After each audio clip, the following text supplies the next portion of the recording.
Thank you, Mr Deputy Speaker, and I move the motion relating to United Nations World Radio Day in the terms in which it appears on the notice paper.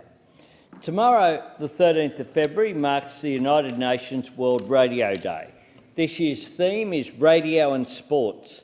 It's particularly relevant to Australia this year with its strong focus on more equal coverage of women's sports, as well as the promotion of women's voices in sport.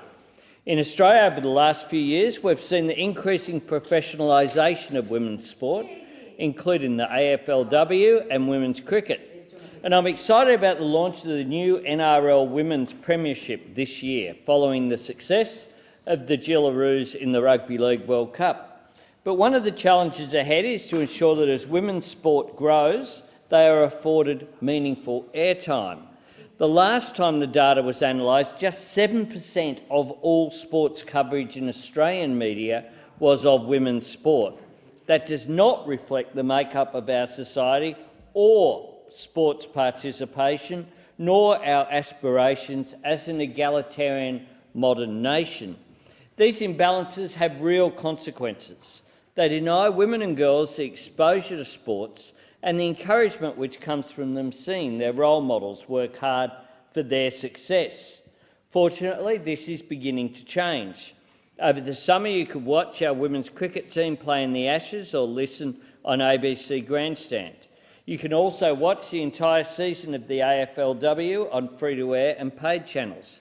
Just yesterday, I watched a remarkable result with Ash Barty and Casey Dellacqua winning the final match to secure the tie in the Federation Cup right here in Canberra, shown live on free-to-air TV. As well as covering the matches, there is also a role for all our broadcasters, commercial, public and community, in helping to ensure that women's voices are not just tolerated but celebrated in sports journalism.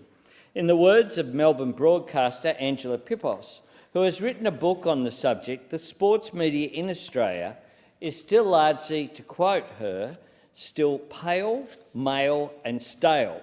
A sad indictment, Mr Deputy Speaker. One way to change that is to ensure there is a very strong talent pipeline. So this motion also recognises the important role of publicly funded radio, including the ABC, SBS and community radio, in supporting up-and-coming talent. It's only been in the last few decades that women were even welcomed into sports media. Debbie Spillane was the first full-time female broadcaster to be hired by ABC Sport, and that was just in 1984. She told Mamamia last year there's still a long way to go, saying, and I quote, "Until women are trusted to be the person who describes the action, play by play, ball by ball, then women in sports media will always be second-class citizens." I hope this motion will receive bipartisan support and shine a light on the work of many of our fantastic female sports journalists, presenters, broadcasters and commentators. I also hope they will help inspire the next generation to get involved in radio and consider sports as a viable specialty, whatever their gender.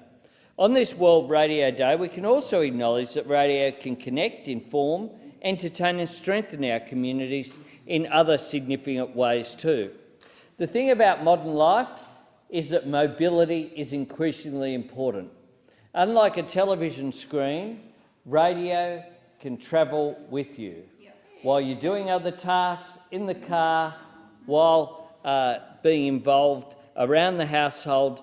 The radio being on can connect with people and can also engage directly that community feedback.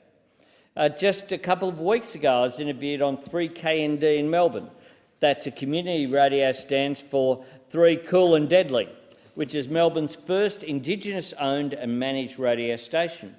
As well as discussing politics and current affairs, I also chatted with Charles Picana about sports and the fantastic connections that sports have with Aboriginal and Torres Strait Islander Australians.